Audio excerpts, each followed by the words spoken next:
All right, well, this lesson is kind of the finale of our decimal lesson. Today we get to learn how to divide a decimal by a decimal. So students will be able to divide a decimal by a decimal, and students will be able to multiply and divide by powers of 10. All right, so let's start with that actually. We're going to get an idea of some patterns and what's happening. So we're going to look at 8.4 times 10, and we're just going to go ahead and use a calculator to solve. So if I do that on my calculator, I notice that I get um, a quotient or a product of 84. Let's try all of these on a calculator, see what our product is, and then see if we can identify a pattern. All right, 8.72 times 10 on my calculator. Feel free to try this on your calculator if you have one handy, is 87 and 2/10. Number 3, 4 and 2/10. Number 4, I get 73,295. I get 920. So if this is what my calculator says to be true, let's see if we can identify a pattern so that we don't need to use a calculator every time. And this might be something that you figured out in 4th or 5th grade already. Well, to get from 8.4 to 84, I noticed that we simply move the decimal to the right one time. Each time you move the decimal to the right, of course, our number gets larger, and it gets larger by a multiple of 10.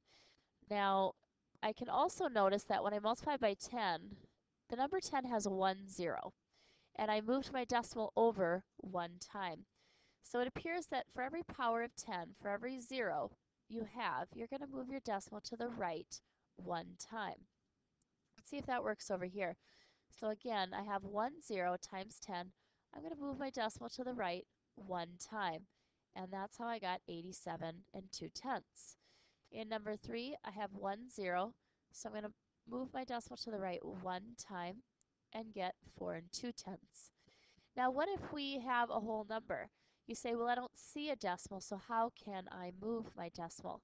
Well, let's rethink that a second. The number 732 actually does have a decimal in it. It's just not visible right now. But 732 is the same as 732.0. So it is an implied decimal. The decimal always goes after the ones place. So it is actually there whether or not we write it. So if our decimal is right there and we multiply by 100, I see two zeros, 2 powers of 10. And remember, 100 is the same as 10 times 10. So we're going to move the decimal over to the right one time for each power of 10. So, which is really 2 times. And that's how I got 73,200. Or, again, when it's a whole number, if I multiply by 100, I could just add 2 zeros. And number 5, again, multiplying by 100, 2 zeros, 2 powers of 10. So I'm going to move it to the right twice. But you say, I can't move it twice. Well, I can, but remember, we just need to add a 0 as a placeholder.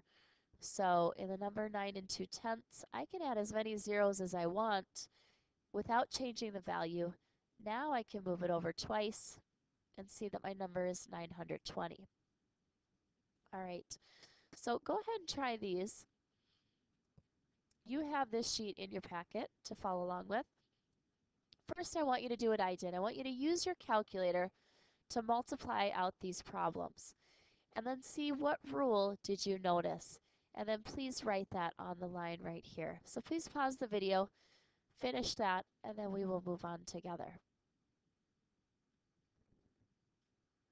All right, so if you multiply it out, this is what you should have gotten. And again, what I notice is that for every power of 10, so for every 0, that's how many times I move my decimal to the right. So times 1,000 here, I moved it over 1, 2, 3, and my decimal went between the 8 and the 4. Here again, we have 3 zeros, 3, which is times 10 times 10 times 10. So for each one, I moved it over 1, 2, 3. My decimal goes between the 9 and the 3. So what rule could you write to explain it? Pretend that you're the teacher here. For every 0 or power of 10, you move the decimal to the right that number of times. Now, if you have a different way of saying that, maybe a little bit better way of saying that, feel free to write in your own answer as well. All right, so let's try these. Let's just play around a little bit with dividing by powers of 0. We know that 8 times 4 is 2. Try these two on your calculator. What do you get? 80 divided by 40 is also 2. 800 divided by 400 is also 2. So because we added a 0 to both, there's still only two groups of 40 and 80. We added two zeros to both, or multiplied both by 100, and there's still two groups of 400 and 800. So our answer, our quotient, actually didn't change as long as we multiplied each of the numbers by 10.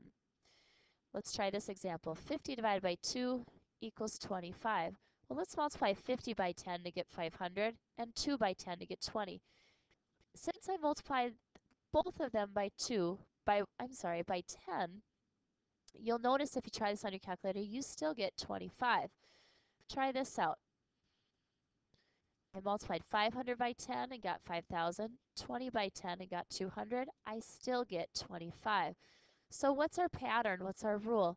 As long as you multiply both the first number and the divisor by 10, you're going to get the same answer, and it's all going to work out. So let's use that pattern here. If I want to solve 1 and 2/10 divided by 3/10, I don't really like this whole decimal by a decimal thing. So what if I multiplied these both by 10 so that I did not have a decimal and a decimal? Well, when I multiply by 10 and multiply by 10, what did we just learn happens? We move the decimal over and we end up with this, 12 divided by 3. So 12 divided by 3 is 4. Again, multiply this by 10 and 3 by 10. 120 divided by 30 is also 4. Well, going this way, this is actually 12 divided by 10 and 3 divided by 10.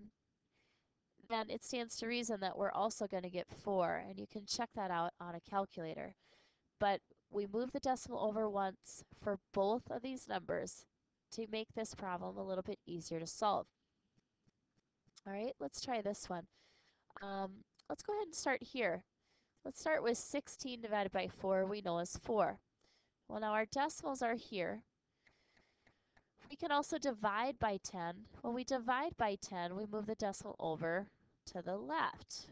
When we multiplied, you notice we moved it to the right. So let me do that a little bit bigger. Remember, our decimals are implied to be after the ones place. If I want to do 16 divided by 10, when I multiplied, I moved it to the right so the number would get bigger. When I divide by 10, I move it to the left so the number gets smaller. Same with 4 divided by 10.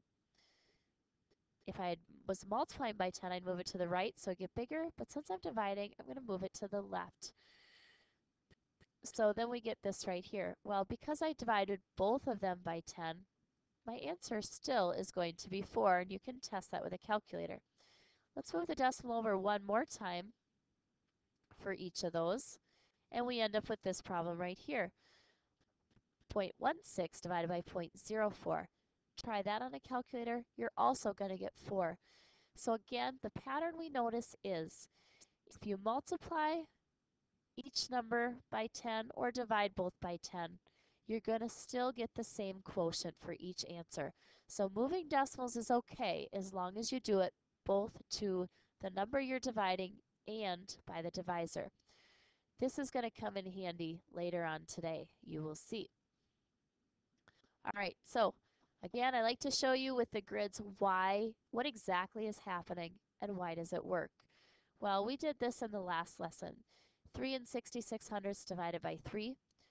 We're going to shade 3 and 66/100.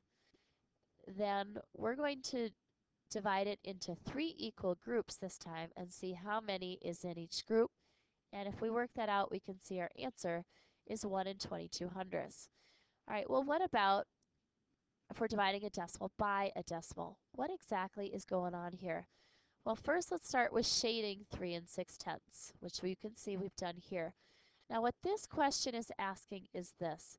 If I have 3 and 6/10 and I divide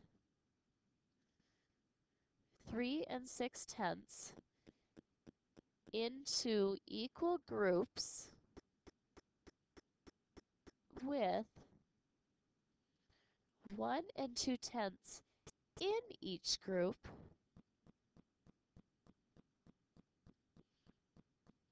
then how many groups are there?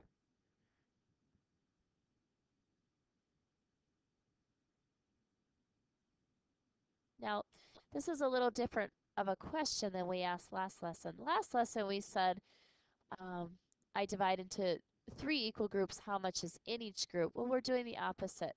I'm telling you how much is in each group, and you have to figure out how many groups that will make. So you can see here that they shaded the 3 and 6/10. They split it up so that they had 1 and 2/10 in each group. And then the answer is how many groups are there? And we can see that there are 1, 2, and 3. We're just going to try one example like this together. So I'm going to grab my highlighter and let's try this example right here, number 4. So first I'm going to shade in 5 and 6/10. So I'm going to be a little sloppy here, but I'm going to shade in 5 whole squares. And then I'm going to shade in 6/10 of a square.